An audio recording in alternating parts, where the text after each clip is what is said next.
Гүлназ, сәлем, қалың қалай? сәлем құралай, барлығы жақсы, өзің қалайсың? Жақсы, рахмет. Байланыста тағы да Құралай мен Гүлназ. Біздің тыңдармандарымызға сәлем жолдаймыз. Бізді оқып, кері байланыс беріп, өздеріңіздің жұмыстарыңызда айтқан рекомендацияларымызды қолданып жатқандарыңыз үшін, сұрақ қойып жатқандарыңыз үшін рахмет. Біз үшін өте маңызды және ары қарай жаза беруге тағы да бір мотивация беретін Гүлназ екеуміз түсіндік. Сондықтан сіздерге біздің айтып жатқан сөздеріміз пайдалы болса, немесе бір жермен келіспесеңіздер, түсініксіз болса, бізге жазып сұрақ қойып инстаграмда болсын, ватсабымыз бар болса жазуларыңызға болады. Біз ашықпыз. Көп рахмет осындай ілтипаттарыңызға.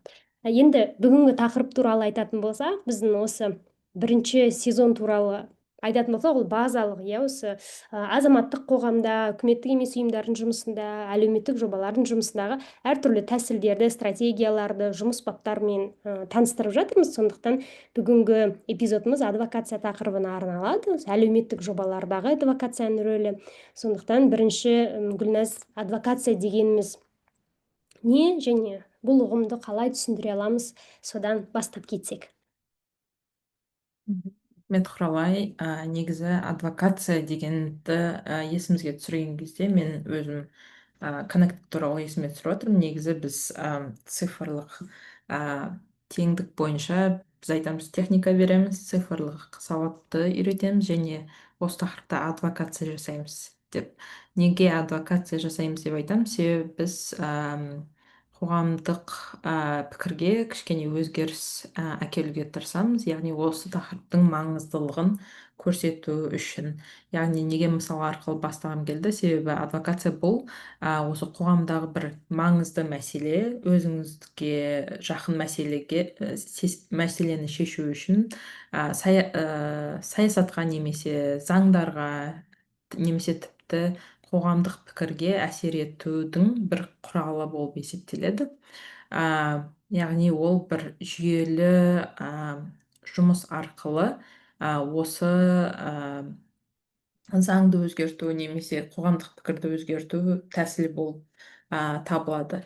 Адвокацияның әртүрлі құралдары бар. Олар әрине ең көп кездестіретініміз сіздер ақпарат және медиа құралдары арқылы. Менің ойымша Қазақстанда көп нәрсе ақпарат және медиа құралдары арқылы шешіледі. Ол яғни бұқаралық ақпарат құралдарында немесе әлеуметтік желілерде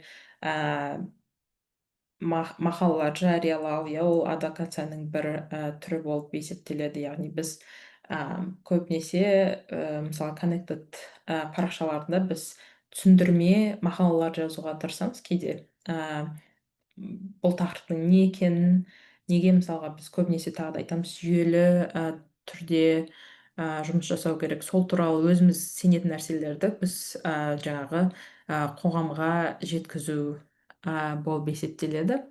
Одан бөлек әрине адвокацияның үлкен бір жұмысы ол заңға әсер ету. Яғни ол болатын болса, мысалы кейбір regulations дейді, мысалы заңдарды жаңағыдай сол мәселенің жақсарту үшін заңды өзгерту құрал болып та есептеледі. Яғни петициялар мен ашық хаттар жіберу, қоғамдық жаңағы дөңгелек үстел арқылы, бейбіт шерулер, флешмобтар арқылы бір мәселеге назар аудару, яғни және соның саласынан жаңағы мәселенің өзгеруін көру. Бізде көбінесе осы тұрмыстық зорлық зомбылыққа байланысты көбінесе осындай флешмобтар және жаңа заңдар құрылып жатыр. Яғни өте өкінішті жағдай әрине, бірақ осы салтанат заңын айта кетсек болады. Бізде еркіндік қанаты деген әріптестеріміз осы бойынша менің ойымша көп жұмыс жасайды. Осындай жаңа петицияларды, ашық хаттарды қоғамға бір доступный қылып беру ретінде, көбінесе ашық хаттарды оның бір тілін білу керек деген сияқты, бірақ осындай бір шаблон, темплейттер арқылы адамдарға беру қолжетімді қылып қылады. Яғни ол сол адвокацияның бір жұмысы. Егер сізді көбірек адамдар қолдасын десеңіздер, онда олардың жұмысын кішкене жеңілдетіп, дұрыстап түсіндіріп беру сол бір құрал болып есептеледі. Одан бөлек саясатпен және билікпен бірге жұмыс істеу.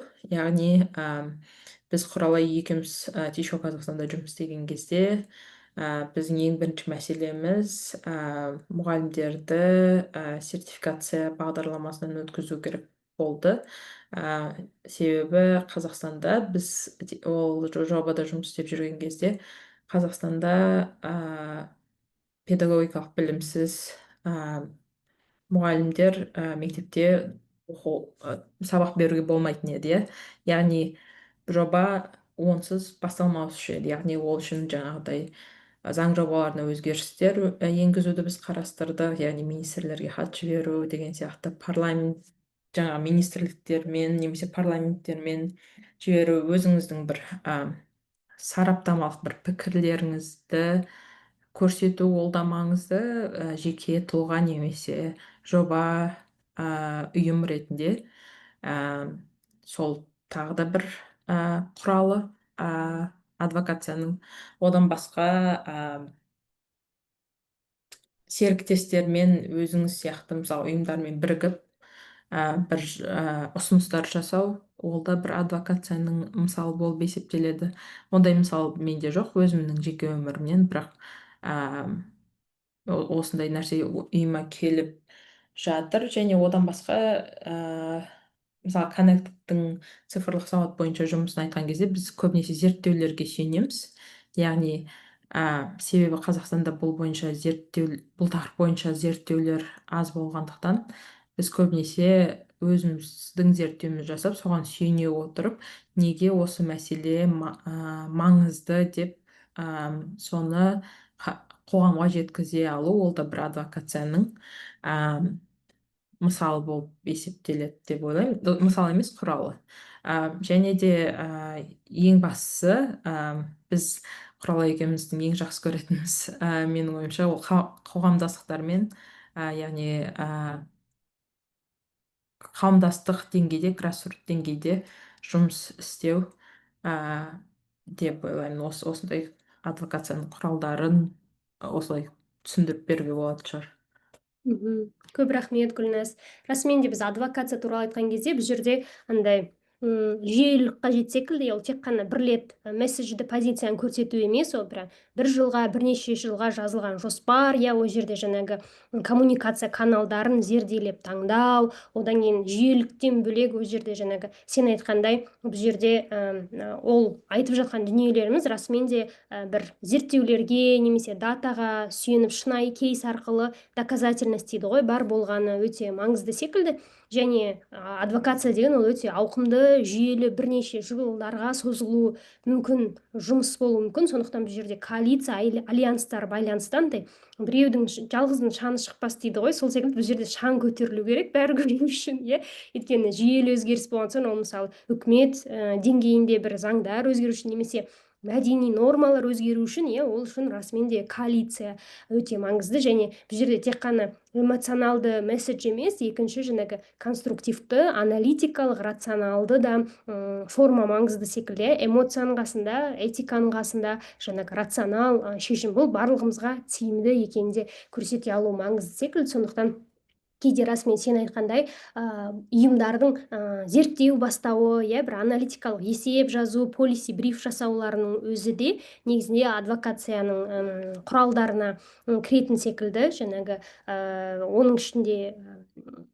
нелерде болуы мүмкін, оқытулар, кейде әртүрлі өңірлерде сол тақырыпқа оқытулар өткізіп жатады, тренингтер өткізіп жатады, жаңағы азаматтармен жұмыс істеу үшін. Және менің ойымша бұл жерде үкімет туралы айтқан кезде, егер біз осындай үкіметтік әртүрлі органдар туралы айтатын болсақ, мемлекеттік органдар туралы, бұл жерде адвокацияда негізінде депутаттардың рөлі үлкен деп ойлаймын. Және депутаттармен жұмыс істеу, өзіңнің әжеңніңа жақын, сол туралы көп айтып жүрген депутаттарды тауып алып, мысалы есімде жаңағы салтанат заңы туралы айтатын болсақ та, негізі салтанаттың трагедиялық жағдайына дейін де бұл туралы әйелдердің заңдарын қорғайтын фем қауымдастықтар да бұл туралы көп айтты ғой. Негізінде адвокаттар да, адвокатессалар да, кейбір депутаттар да, бірақ осы енді жағдай үлкен бір эмоционалды накал жасады, иә. Сол кезде де мысалы ең нелердің сондай бір яркий дейді ғой депутаттардың бірі, мысалы кім, Жұлдыз Сүлейменова болды сол кезде, сонымен көп не жасады, правозащитниктер де коалицияға түсті, иә, сол кезде. Вот сол менің ойымша расымен де өте маңызды. Ал енді біз адвокация мен ақпараттық компания туралы айтатын болсақ, екеуінің айырмашылығы неде? Неліктен біз ақпараттық компанияны да адвокация деп атай алмаймыз? Неліктен жеке атау бар деп айтуға болады?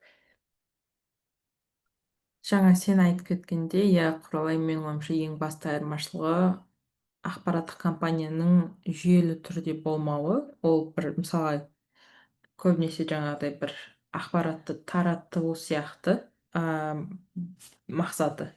Бірақ оның бір жүйелі мақсаты болмауы мүмкін, немесе ол жаңағыдай бірақ рет болып сонымен аяқталуы мүмкін, иә. Мысалға айта кететін болсақ, мысалы бір ол жаңағыдай новостной повод дейді ғой, сондай сияқты да. Ал адвокацияның жаңағыдай сен айтып кеткендей үлкен бір планы болу керек сияқты, иә. Осы біз жасап жатқан жұмысымыз неге алып келеді соңында, иә. Осы мысалға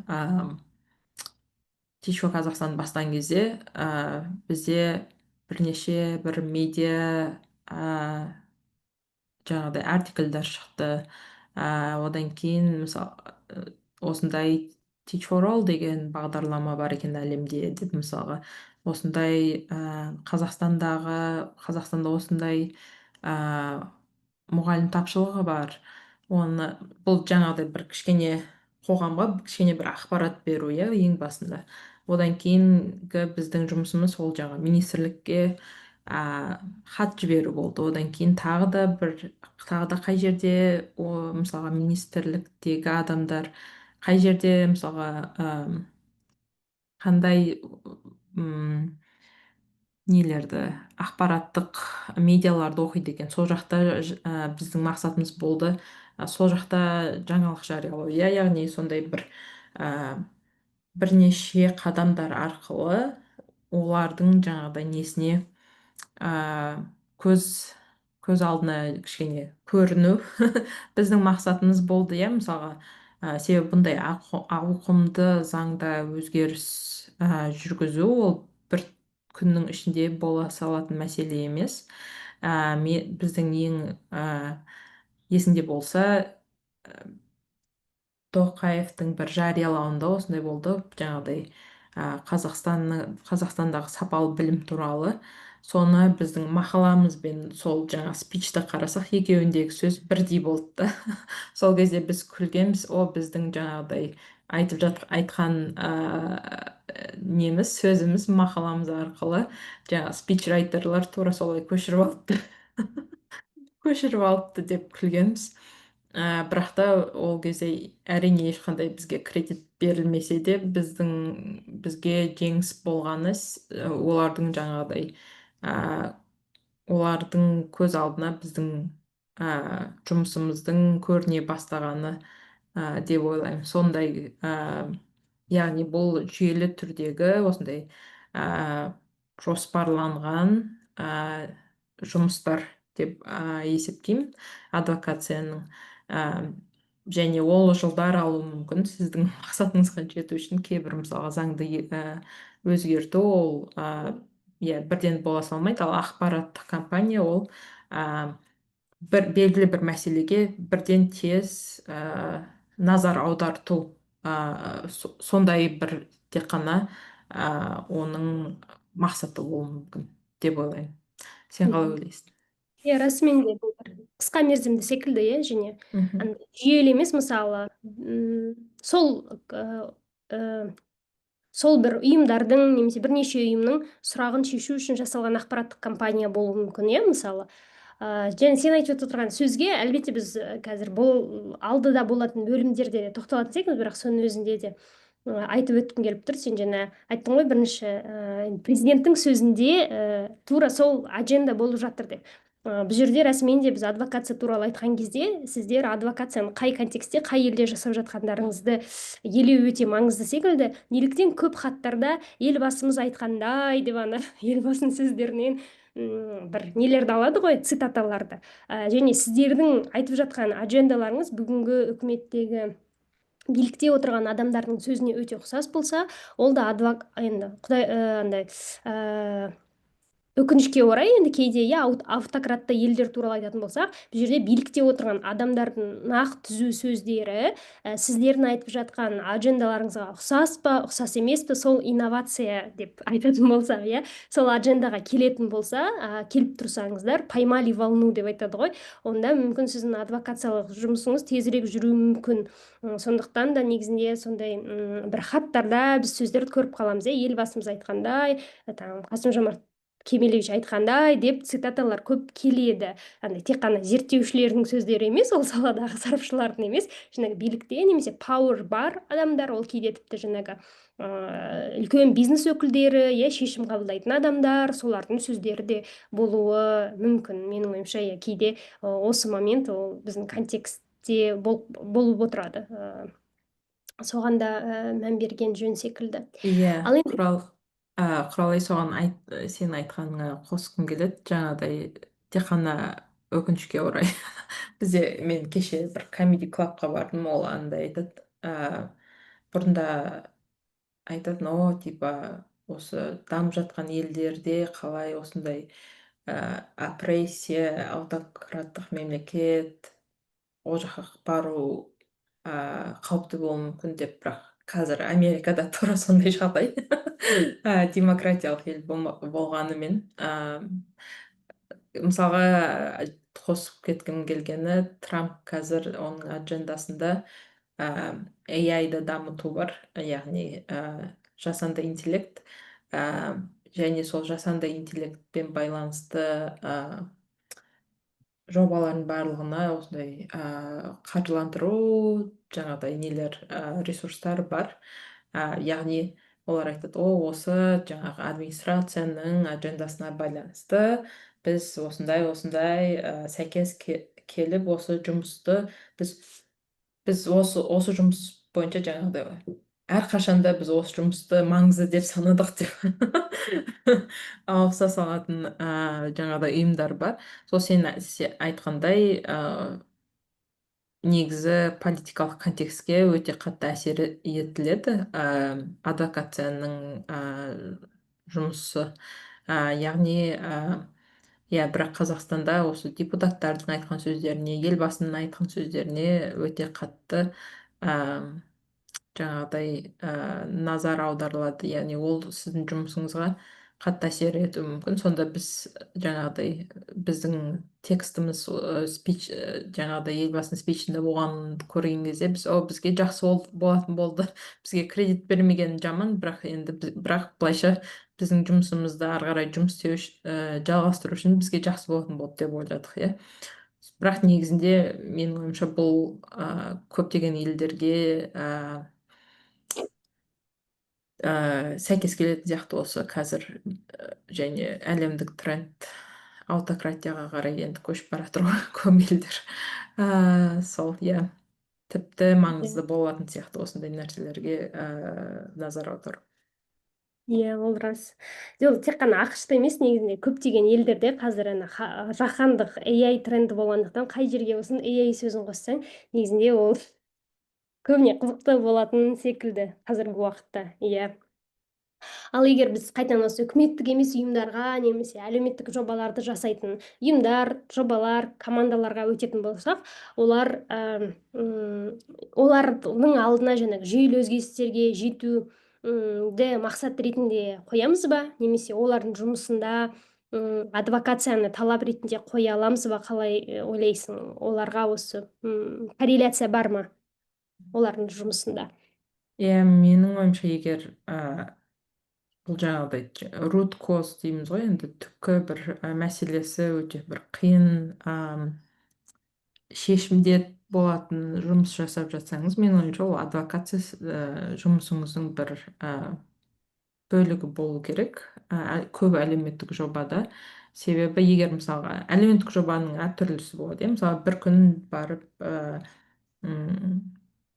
жан жақты жинастыру, сіздің жаңағы neighborhood дейді ғой енді ағылшынша, районыңызды жинастыру бір рет қана мысалға жүйелі түрде болмаса, онда ол бір күн жинастырып қою, көршілеріңізбен жиналып деген сияқты, ол да мысалы пайда алып келуі мүмкін.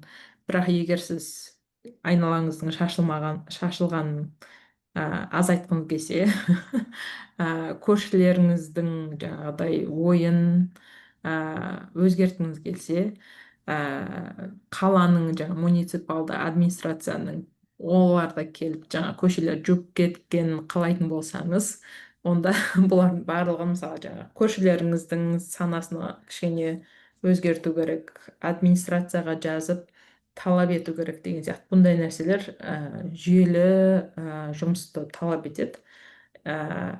Және as a result, иә, нәтижесінде сіздің жаңағыдай районыңыз, үй жағыңыз бір әрқашанда бір таза таза болатын, жасыл, өзіңізге ұнайтын жер болсын десеңіз, ол бір жүйелі осындай систематикалық түрде ол жаңа өзгеріс белгілі бір нәтижеге алып келу үшін осындай бірнеше қадамдар жасау керек сияқты. Сол үшін иә, менің ойымша егер сіздің әлеуметтік жобаңыз осындай түпкі жаңағыдай мәселенің шыққан түбін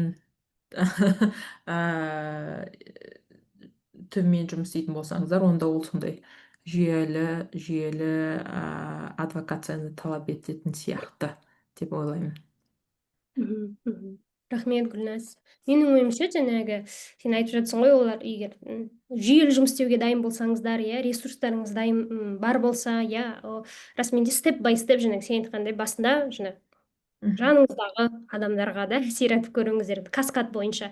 Менің ойымша ол расменде каскад тәсілі сен айтқандай өте маңызды, өйткені тіпті жаңа сіздер енді кішкентай үкіметтік ұйым болсаңыздар, енді ғана жұмыстарыңызды бастап жатсаңыздар, негізі мен жеке пікірім және сарапшылық пікірім, адвокацияға барып қажет емес. Өйткені менің ойымша адвокация ол это накопительный эффект вашей экспертизы и опыта. Сіздер бір жыл ғана жұмыс істеп, менің ойымша мынаны өзгерту керек, бұл дұрыс емес деп, мен ғана білем деп адвокацияға кетсеңіз, негізінде бұл жерде сіз андай күшіңіз бар болуы мүмкін, иә, кейбір ұйымдар болады ғой, ашылады, бірақ ресурстары да бар, бірақ сон жаңағы или оны бизнес ашу мүмкін де, адвокация жасағысы келуі мүмкін, иә, филантроп болып. Осылай андай мен ар жақтан көріп келдім, Англияда бір жерде балалар үйімен мынандай нәрсе жасайды екен, бізде сөйтейік, ол адамда мысалы президенттің алдында сразу адвокация жасап, оның алдында спич жасау мүмкіндігі бар, иә.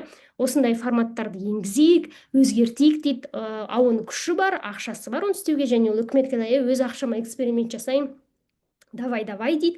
Түпкі аяғында болатыны, мысалы ол ресурстар болғандықтан ол тез сол өзгерісті жасап енгізе алады, алайда негізінен оның тәжірибесі жоқ, білімі жоқ, тезірек бір эмоционалды шешім қабылдап қауымдастықтарға зиян келтіруі мүмкін. Сондықтан адвокацияға баруға асықпаңыздар деп айтқым келеді. Үкіметтік емес ұйымдарға сіздердің тәжірибелеріңіз, даталарыңыз және сараптамаларыңыз жиналу керек. Соған дайын болған кезде ғана адвокацияны жасап бастау керек деп ойлаймын.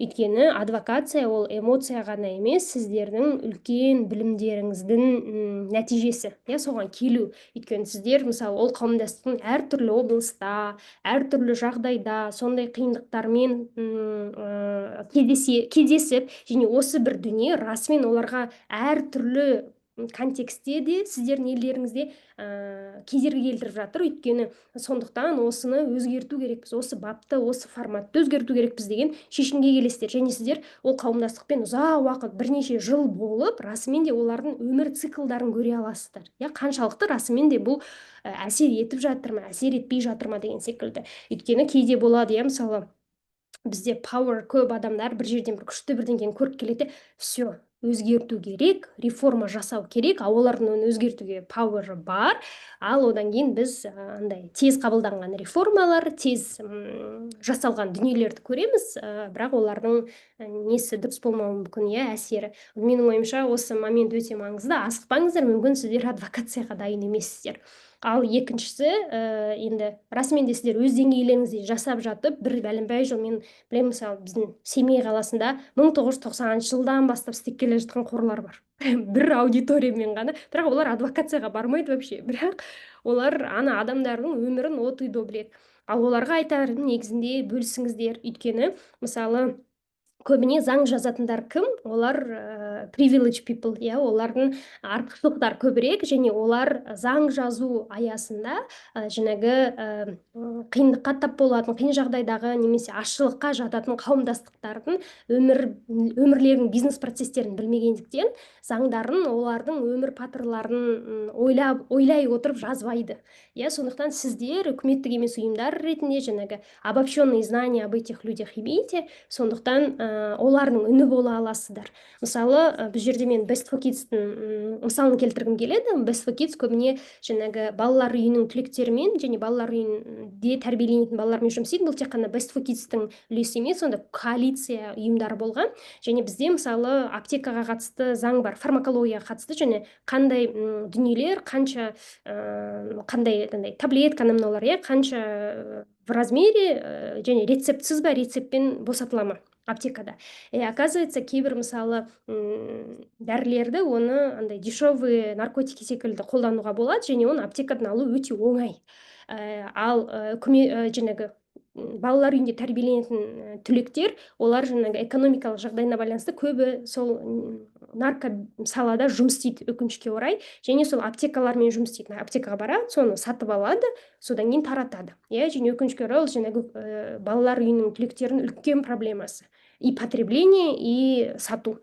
Сондықтан мысалы сол заңнаманы өзгерту, және сол таблеткаларды строгий рецептурамен жіберу, сол заңнамаға әсер ету аясында Best for Kids секілді және тағы да басқа адамдар жұмыс істеген, және кейде осындай ұйымдар ойлануы мүмкін, жоқ, біз өзіміз қауымдастықпен жұмыс істей береміз деп. Ал былай мысалы ол фармакологияға қатысты заңнаманы жазған адамдар ешқашан ойлаған жоқ қой, ойбай, осыны оказывается жаңағы ашшылықта, андай қымбат наркотикқа қол жетпейтін, жұмысқа тұруға қиын адамдар өстіп қолданатын, олар білмейді, өйткені олар өздері өмірде ондай шешімдер қабылдамайды ғой, олар ондай логика бойынша ойланбайды. Сондықтан бұл жерде сіздердің дауыстарыңыз өте маңызды. Сіздер білетін, сіздер үшін қарапайым болып көрінетін қауымдастық туралы мағлұмат, ол жаңағы шешім қабылдайтын адамдар үшін вообще недоступно болуы мүмкін деп ойлаймын. Рахмет, Құралай, бұл контекст үшін. Менің ойымша, жаңағыдай біз айтып кеткендей, адвокацияның өзінің бір деңгейі немесе масштабы болады, яғни сіздің кішкентай жаңағыдай қоғамдастығыңыздағы ойды өзгерту немесе жергілікті заңнаманы өзгерту, ол мысалға нені шынайы адвокация деп қарастырамыз деп бөлуге болмайды. Оның өзі де адвокация болып есептеледі, яғни оның да егер жаңағыдай өзгерістерге сіз алып келіп жатсаңыз, кішкентай болса да, оның өзі де адвокация ретінде санауға болады деп ойлаймын.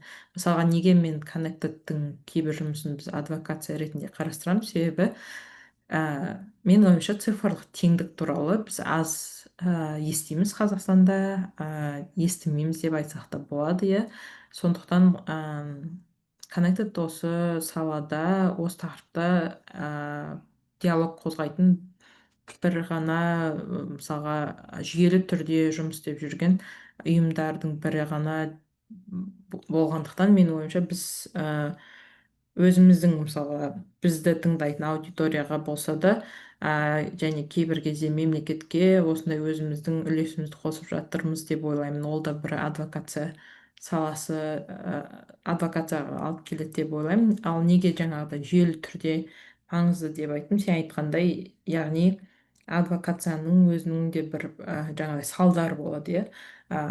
Мысалы менің ойым дұрыс. Сен айтқандай жаңағыдай мен мына жақта көрдім, осы жақта ол жақта жұмыс істейді, бізде де жұмыс істеу керек деген сияқты ә, өз ойын жаңағыдай шындыққа үлестіріп осындай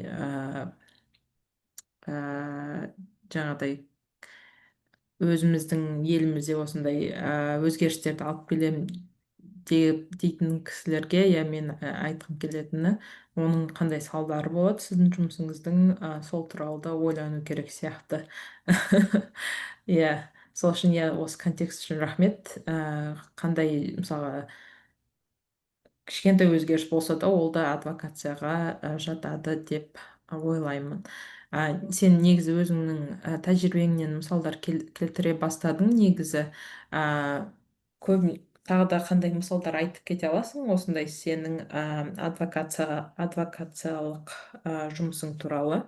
Қандай, мысалы, мүмкін компаниялар жүргіздіңдер, және де адвокациядағы негізі практикалық қандай қиындықтар бар екенін, қандай сәтсіздіктер болуы мүмкін екендігін айтып кетсең, немесе жақсы бір мысалдар болса да ол туралы айтып кетсең де жақсы болатын еді.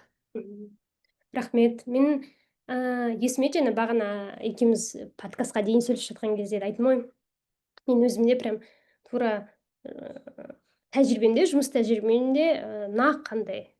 Әлбетте оны жаңа сен айтқандай әртүрлі деңгейде біз оны олай атамасақ та, бір кейбір дүниелердің нормализациясы, кейбір тақырыптардың ауэрнесін көтеру аясында біз көп жұмыс істейміз.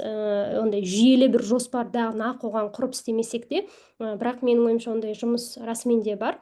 Мен есіме не түсті бағана, ол мен 2018 жылы тек қана универ бітіріп бастаған кезде менде UN Women мен контракт болған. Сол кезде менде негізінен нақ адвокациялық жұмыс болған. Бірақ шынын айтса, енді 50-50 оны сәтсіз де сәтті де деп санаймын сол жұмысты. Ол кезде негізі жыл сайын UN Women бүкіл әлемде 16 Orange Days деген өткізеді. Неге жаңағы зорлық-зомбылыққа тақырыбына қатысты, gender equity, сол тақырыптарға қатысты осындай үлкен жаһандық компаниялары бар. Ол мақсатты әр жыл сайын өткізілетін. Олар жыл бойы әлбетте адвокация жасайды, бірақ сол күндері усиленно, акцент қояды осы тақырыпқа: әйелдер құқығы, қыздар құқығы, gender equity, жаңағы зорлық-зомбылықтан сақтау, соған қатысты. Сол жылы gender equity тақырыбына қатысты мен не жазған болатын? Біздің классикалық жаңағы нелеріміз бар емес пе, ертегілер, принц, принцесса секілді, золушка секілді, енді әртүрлі. Сол ертегілердің бәрінде әйел адамның рөлі көбіне андай бір оны құтқарады, принц, бір бейшара, ал принц бір керемет. Соларды орынмен, жендер орындармен ауыстырып ертегілер жасадық. Сондай сценарийлар, оның барлығы білетін сценарийлар. Біз кішкентай кезімізден Диснейдің мультиктарын көріп өскенбіз, бірақ біз солардың сценарийларын мен өзгертіп жаздым да, сол театр постановкасын жергілікті қауымдастықтармен қойып жасадық, сол жердегі студенттермен, белсенділермен.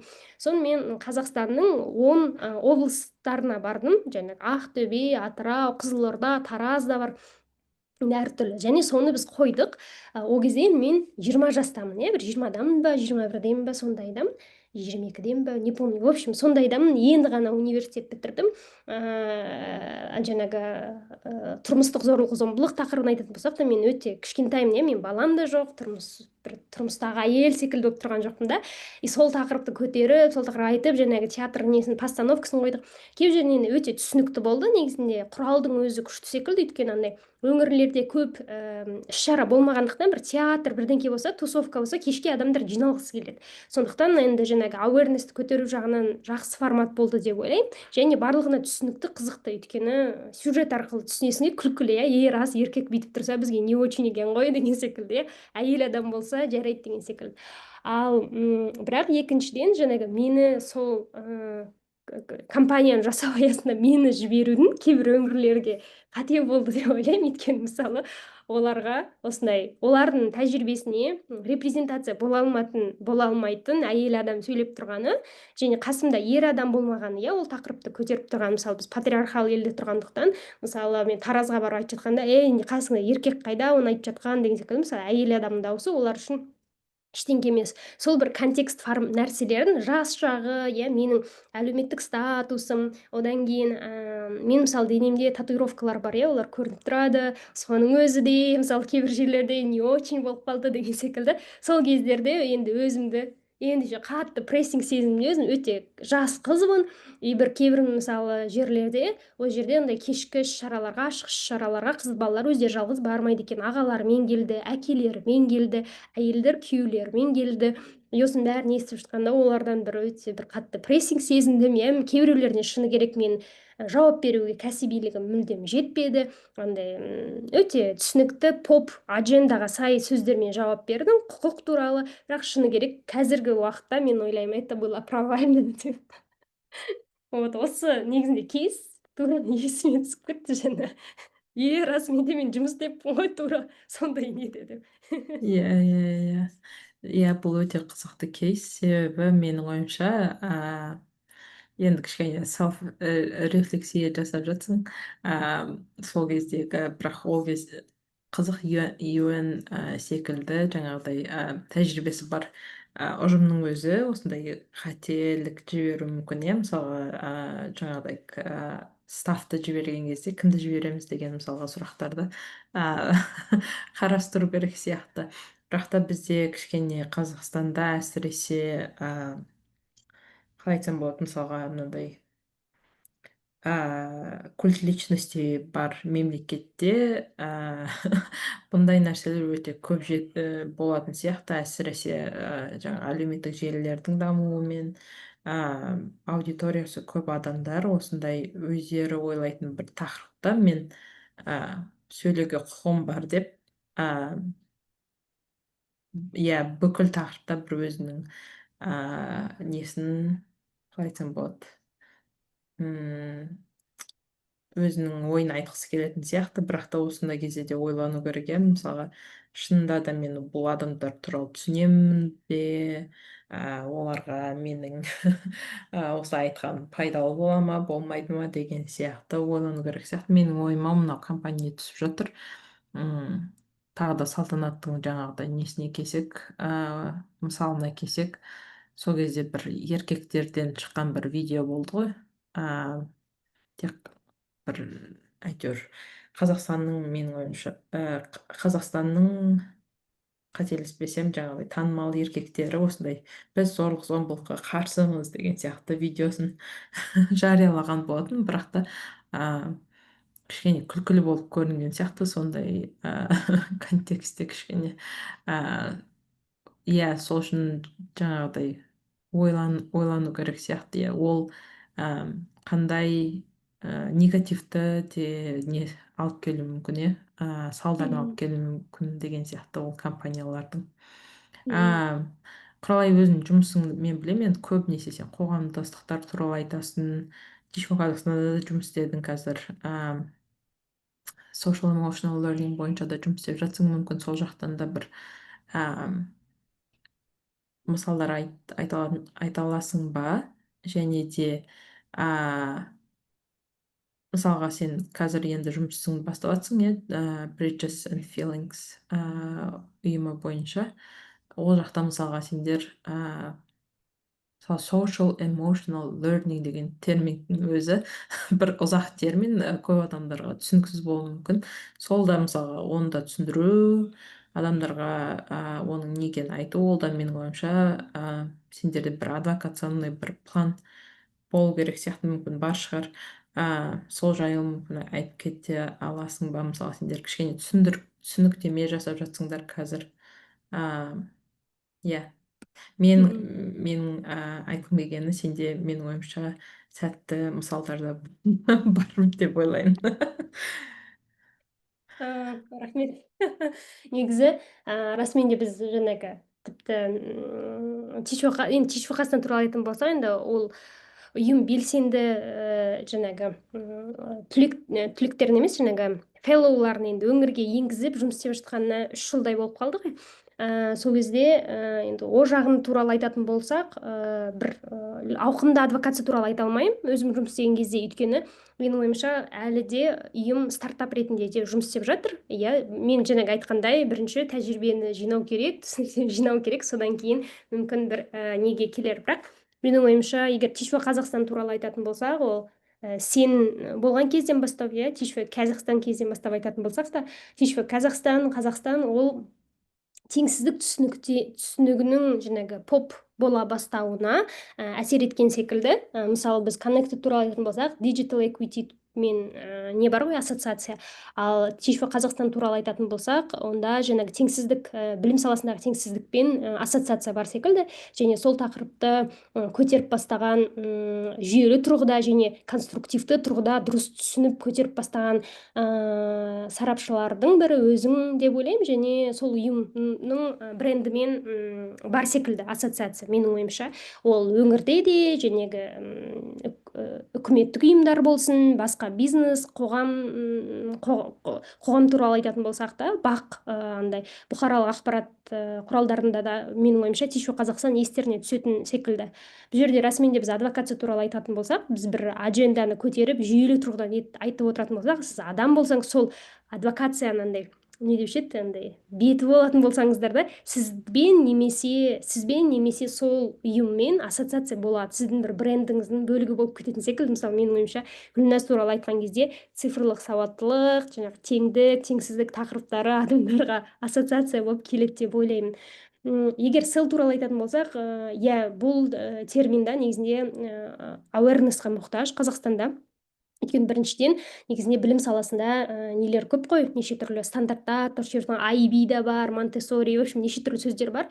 Олар андай нарицательный сөз болып кеткен уже, Монтессори деген андай вывескалар уже бар көп жерде деген секілді. Ондай садиктерде ашылып жатады, одан сингапурская методика дейді, сондайлар. Енді сел да сондай болып көрінеді ғой, бірақ андай не емес, поп емес. Сондықтан бұл жерде түсіндіріп, бұл не, қалай жұмыс істейді, ол да маңызды. Біз оны жасау жоспарымызда бар. Иә, өйткені түсінеміз, ол адамдарға түсініксіз. Егер біз Монтессори брендімен кіретін болсақ, мысалы, бізге ол тіпті қажет емес болушы еді, өйткені біздің әріптестеріміз оны істеп қойды, ол жұмысты. Иә, awareness-ті көтеріп тастады. Қазақстандағы ата-аналар оны біледі. Ал бұл жерде сел туралы айтатын болсақ, ол біздің мақсатымыз. Менің ойымша, егер біз бір бұл енді жаһандық практика деп айтуға болады, жаһандық практикалар туралы айтатын болсақ, және оларды Қазақстанға әкеліп, олардың енгізуін, солар арқылы реформа жасауды ұсынған кезде, менің ойымша, бұл жерде қаншалықты ол сіздердің контекстілеріңізге келеді, және өз контекстіңізден осы методикаға келетін, рамкаға келетін нарративтарды іздеу керек деп ойлаймын.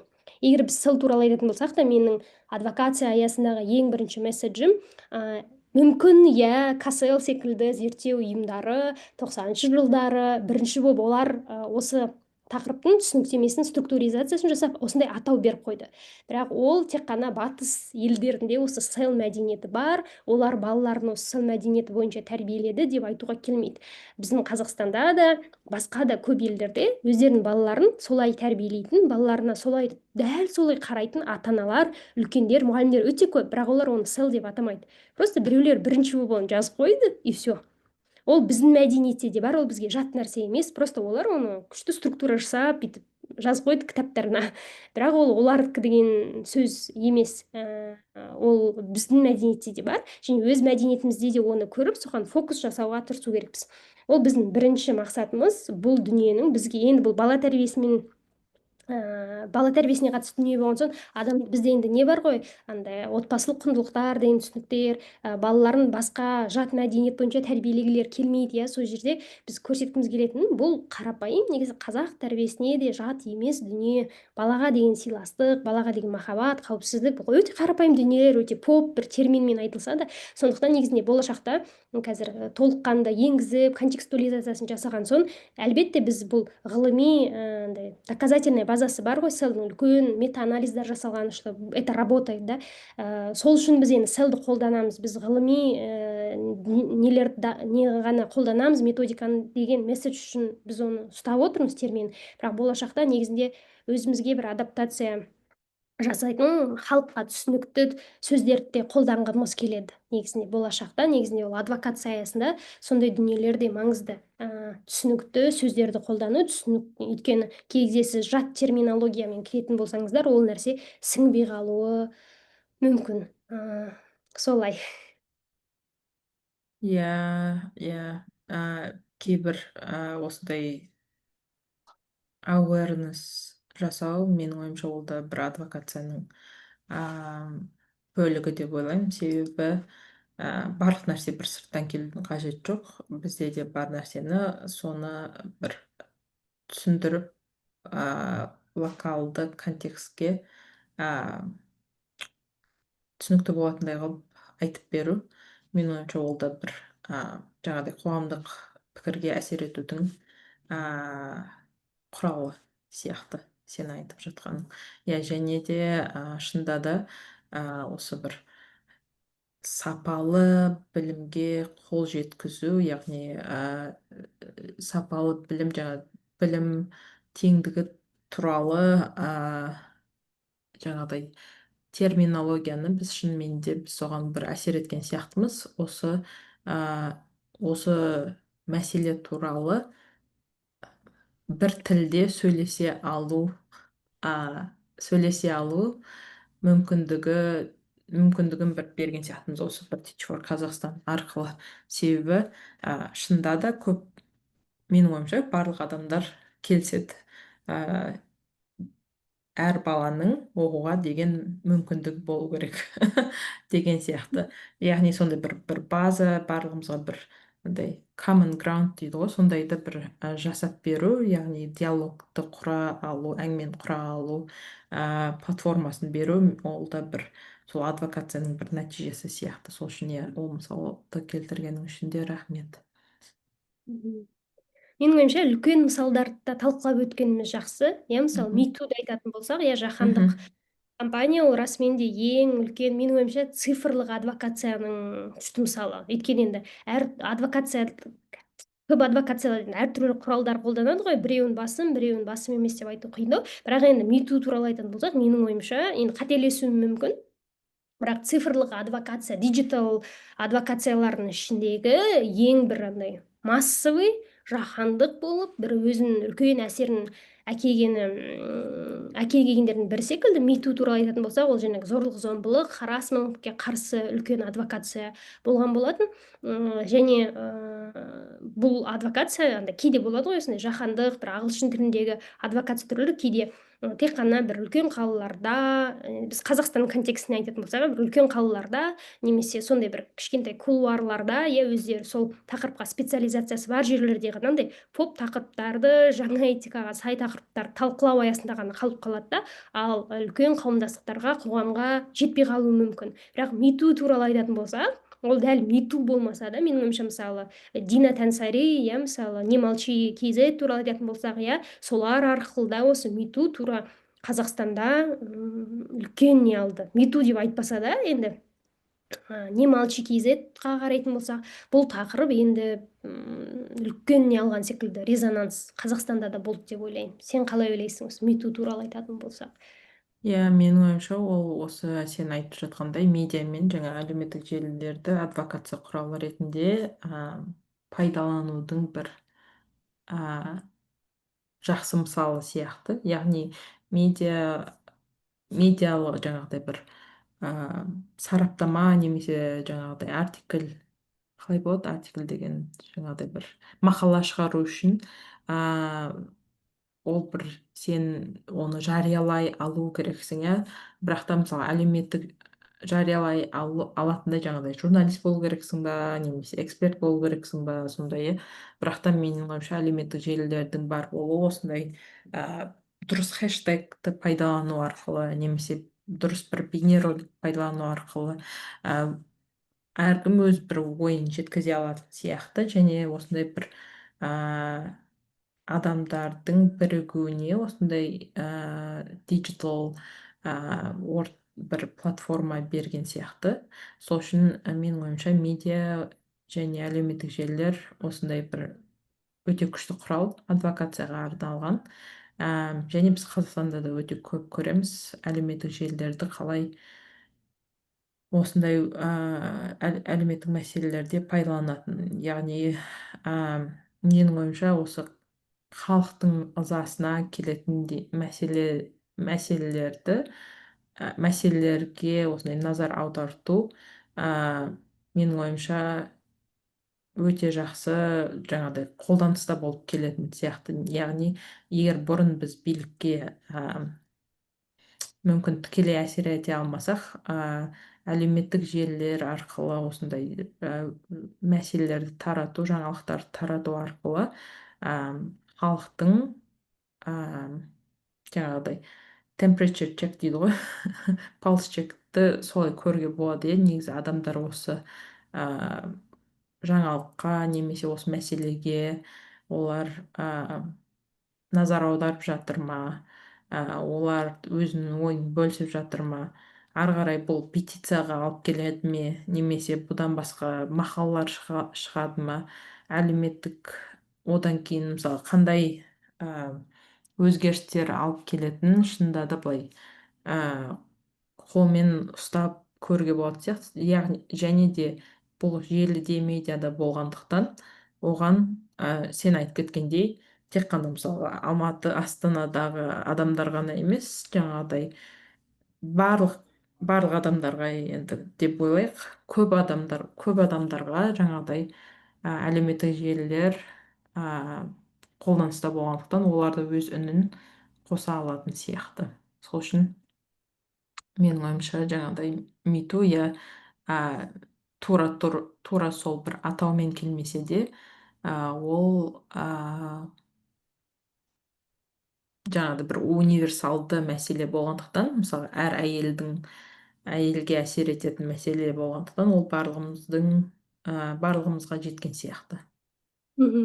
Иә, бір мәдени норма өзгерген секілді расымен де. Мхм.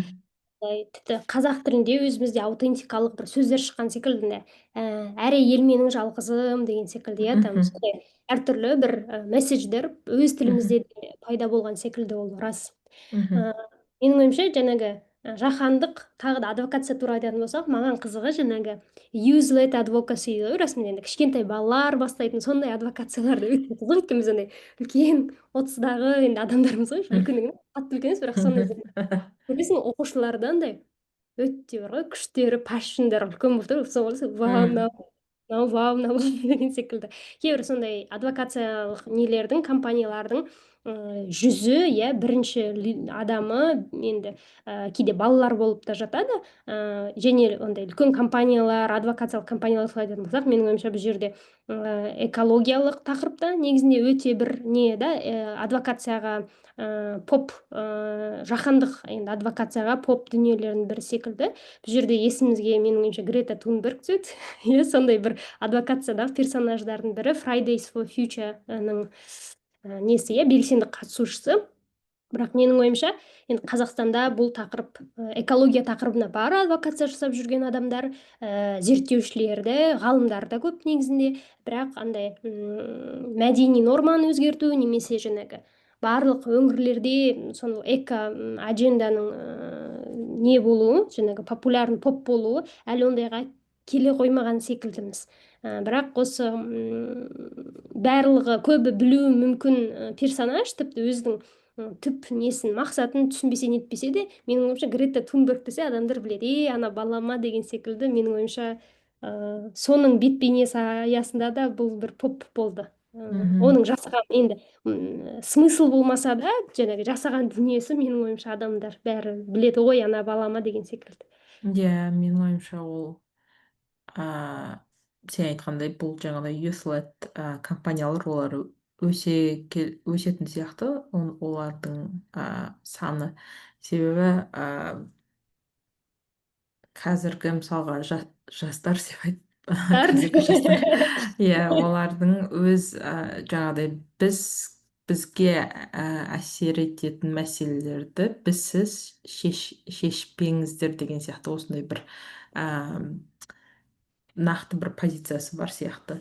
Сондықтан мен мен мысалға бір енді диджитал теңдік, яғни цифрлық теңдік мәселесінде жүргендіктен менің байқағаным, мысалға а, жаңа Gen Z led non-profits дегендер бар.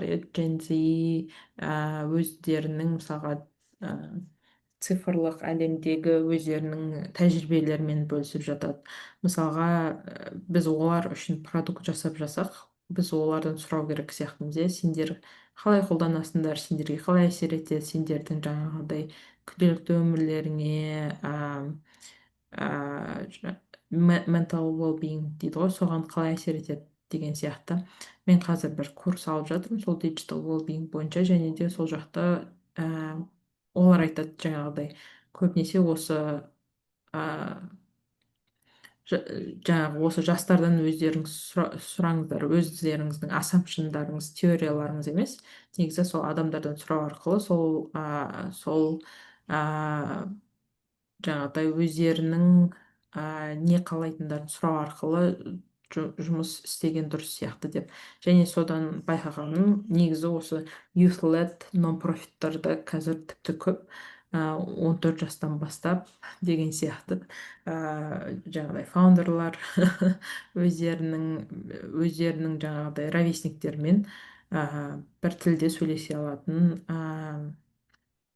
жаңағыдай адвокация компания жасап жүрген жастар өте көп. Яғни олар өздері мысалы компанияларға, технологический компанияларға айтып жатады, мысалға сендердің жасап жатқан продукттарың бізге осылай әсер етіп жатыр деген сияқты. Сондықтан иә, менің ойымша ол бір өте күшті мувмент сияқты. Иә, иә, ол расымен де андай олардың дауыстарын нығайып жатқаны күшті, және олар андай менің ойымша андай айтады ғой, біраз поколение ерекшеліктері бар деп біздің, өйткені мысалы біз өскен мәдениетте андай не деуші еді, вырастешь, поймешь, өсесің, содан кейін за столом место получишь деп айтады ғой, и голос в том числе, иә, сондай немен өскеннен андай үлкендерге қарсы сөз айтпа деген секілді, иә, сондай енді дүниелер болғандықтан мектепте де иә тәрбие біраз басқа болды. А қазір андай балаларды тәрбиелеуде мысалы миллениалдар балаларын басқаша тәрбиелейді деп айтады ғой. Сондықтан менің ойымша бұл жерде балалардың автономиясы жоғарылап, мысалы бала құқығы туралы да, бала қауіпсіздігі туралы, бала дауысы туралы да көп енді не болып жатқаннан кейін, соған акцент көп болып жатқаннан кейін, мысалы social emotional learningтің бір блогы сол туралы, иә, жаңағы балалардың дауысы, оның нығаюы деген секілді. Расымен де олардың кейде андай бізде біздің контекстімізде мысалы біздің жастағы адамдар көбіне адаптация жасауға тырысып андай мынаны да ренжітпейін, ананы да ренжітпейін, әйтеуір бірдеңке Бумерларды да ренжітпейін, мынаны да ренжітпейін деп сөздерін сөйтіп құрастыруға тырысады, иә. Ол мысалы сол Греттаның сөздерін де тыңдасақ та, мысалы біздің Қазақстандағы да жастардың сөздерін, олар мысалы we don't dare деген секілді прям готовы, иә, сөйтіп сөйлеуге, типа вы не смеете деген секілді, иә. Бізде осы енді былай болса жақсы болушы еді, тіпті олардың адвокация тілдерінің өзі вообще басқандай, иә, олар басқа эмоция, басқа бір позициямен айтуға дайын. Сонысы да маған өте қызықты негізінде, олардың нелері, коммуникация тәсілдері, және өздерінің жаңағы дастархандағы орындарын алғысы келетіндері, иә, өте қызықты негізінде. Иә. Әлбетте онымен күрескісі келіп отырғанда үлкендер бар, кейбіреу, то есть им некомфортно, өйткені олар үйреніп қалған, бала ол әлі адам емес деген секілді ғой, әлі он еще не дорос до человека Иә, деген. иә, Сол өте иә, расымен де. иә, иә, бұл өте қызық сен көтерген мәселе. Сондықтан біздің тыңдаушыларымыздың арасында осындай жас әлеуметтік жаңағыдай жобаны жүргізетін кісілер болса, оларға айтатын едім, өзіңіздің даусыңызды қаттырақ шығарып пікірлеріңізбен бөлісіп отырған дұрыс сияқты. Менің бір презентация жүргізген кезде осындай мектеп оқушысы болған, менен сұраған сияқты, қашан бастауға болады деген сияқты. Осындай әлеуметтік жобаны жүргізу, менің ойымша бұл жақта бір белгілі бір жасты күтудің қажеті жоқ сияқты. Себебі өзіңізге бір шынында да өзіңізді толғандыратын бір мәселе болса, оны қолға алу керек сияқты, қандай жаста болса да. Сондықтан иә, бұл осы осы тақырыпты негізі біз жаңа айтып кеттік, иә, қоғамдық пікірге әсер етудің әртүрлі мысалдарын айтып кеттік, медиа арқылы компания жасауды айтып кеттік, және адвокацияда жаңағы деректер мен зерттеулердің рөлін кішкене айтып кеткен сияқтымыз. Ең мүмкін қорытындылай келе, қалай негізі сен айттың ғой жаңа best for kids'тің бір мысалын. Негізі адвокацияда осындай коалиция мен альянстарды құрудың қандай маңыздылығы бар. Сол туралы айта кетсек, қорытынды ретінде. Мгм, мгм. М, негізінде коалиция неліктен маңызды? Ол біріншіден ресурс тапшылығы себебінен, өйткені біз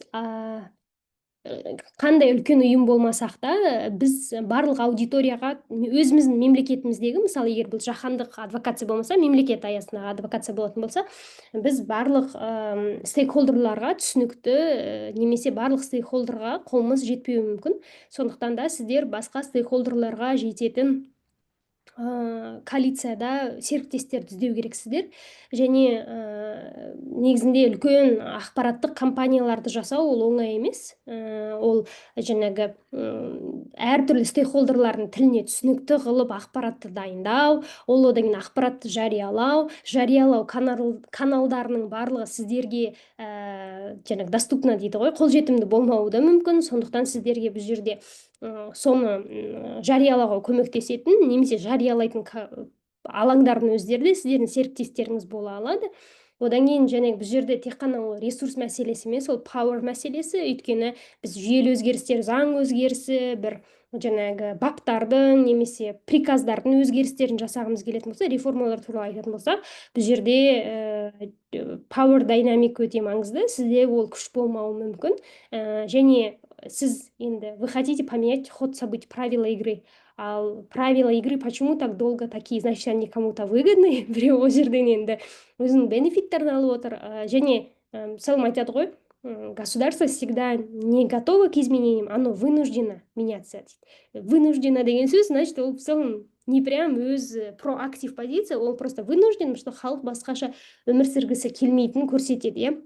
Потому что меняться институциям, крупным танкам, это сложно. Он барлығын өзгертіп, оны бүкіл ведомстволарға жіберу керек. Значит, бүкіл бизнес процесстер, бүкіл мемлекет. Расымен ол қаржы, ол бәленбай адамды нужно переучивать. Это очень сложно для государства. Их можно понять. И сондықтан бұл жерде сіздердің жаңағы өздеріңіз күштеріңіз жетпеуі мүмкін. Сондықтан бұл да өте маңызды. Одан кейін айтады ғой, андай философиялық тұрғыдан да, бежать одному быстро, но недолго.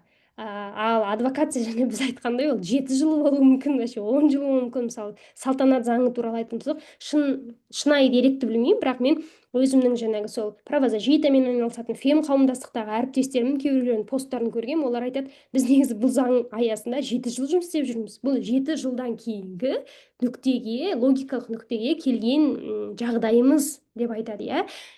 Сол кезде енді 7 жыл жүгіру, сен өзің жалғыз болсаң, жалғыз ұйым болсаң, сен шашылып қалуың мүмкін. Ал егер сіздер бірнеше ұйым болсаңыздар, сіздерге бірге жүгіру жеңілірек болады. То есть вы можете добежать тогда. Вот осы моменттер өте маңызды деп ойлаймын. Және біз мәдениет туралы айтсақ, ол тек қана адвокация заңы емес, бұл мәдени нормалардың өзгеруі, я кейбір тақырыптардың табудан шығуы, мысалы, адамның өзі, біздің әлеуметтік құрылымымыз сондай, бізде мәдениет тез өзгермейді.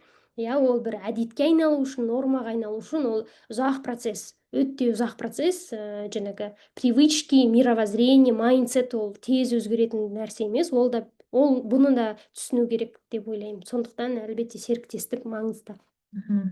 Иә, рахмет Құралай осы ойың үшін. Менің ойымша, егер қорытындылай келетін болсақ, негізі адвокация бұл ұзақ мерзімді, сен айтып кеткендей, ұзақ мерзімді бір жұмыс.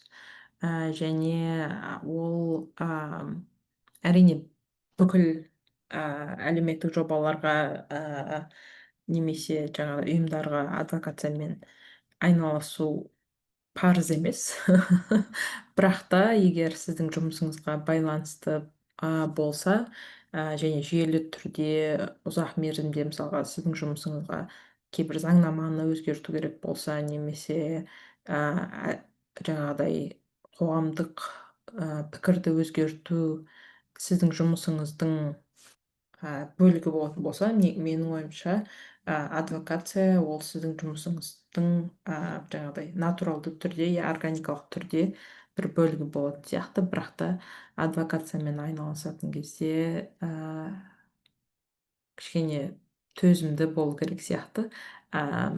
Себебі сіз қалаған жұмыс бірден нәтижеге алып келмеуі мүмкін. Сол үшін әлеуметтік жобаны жүргізген жаңа тәжірибем бойынша өзіңізге бір кішкене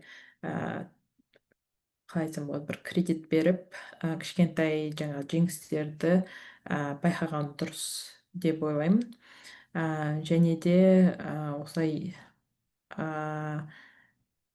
мүмкін бір жаңағыдай бірден заңның өзгерген көрмесеңіздер де бір кішкентай жаңағыдай қоғамдық пікірдің өзгеруін байқап жүретін болсаңыздар, ол да бір сіздің жаңағыдай үлесіңіз болуы мүмкін деп айтқым келеді. Сен қалай қорытындылайтын едің, Құралай? Иә, мен қосыламын, оған сабырлы керек, сабырлық және степ бай степ жұмыс істеген дұрыс секілді. Солай. Көп рахмет. Менің ойымша осымен тәмамдауға болатын секілді. Уақытың үшін рахмет, Гүлназ. Бүгін күнің сәтті өтсін. Сенде күн енді басталайын деп жатқан шығар. Сіздердің кері байланыстарыңызды күтеміз. Сұрақтарыңыз болса, бірдеңке түсініксіз болса, бізге жазыңыздар. Иә. Сұрақтарыңызға жауап беруге ашықпыз. Рахмет, иә, Құралай, осы әңгіме үшін. Және өзіме қайтадан адвокация, негізі біз осыны бастаған кезде біз адвокациямен көп айналыспайтын сияқтымыз деп бастап алып, бірақ та шынында да жұмысымызда шынайы түрде тәжірибемізде көп сияқты. Сондықтан иә, сіздердің қандай тәжірибелеріңіз бар екенін естігім келеді. Егер бізбен бөлісетін болсаңыздар, және де біздің осы жұмысымыз, әңгімеміз басқа әріптестеріңізге, достарыңызға пайдалы болса, бөлісіп отыруларыңызды сұраймыз. Келесі кездескенше. Рахмет, сау Жақсы, болыңыздар. сау болыңыздар.